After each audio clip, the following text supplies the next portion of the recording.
सवात और गिरदोनवा में जलजले के झटके, शहरियों में खौफ और हरास फैल गया। अब से कुछ देर कबल सवात और गिरदोनवा में जलजले के झटके महसूस किए गए। शहरी कलमा तैयबा का विर्द करते हुए घरों और दफ्तरों से बाहर निकल आए। रेक्टर स्केल पर जलजले की शिद्दत 4.4 रिकॉर्ड की गई है। जलजला पैमा मरकज इस्लामाबाद के मुताबिक जलजले की जेर जमीन गहराई 203 किलोमीटर थी और इसका मरकज पाक अफगानिस्तान ता ताजिकिस्तान का सरहदी इलाका था। जलजले का दौरानिया काफी ज्यादा था, लेकिन जलजले की शिद्दत कम होने की वजह से किसी किस्म का जानी नुकसान नहीं हुआ। हुकाम की जानिब से भी जलजले के बायस किसी जानी और माली नुकसान की इत्तला नहीं मिली।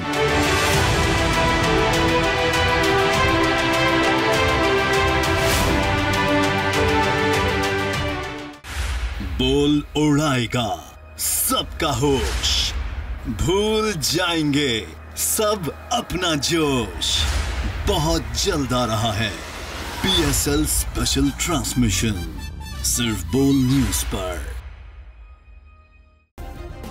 सब्सक्राइब करें और बेल दबाएं ताकि कोई खबर रह न जाए।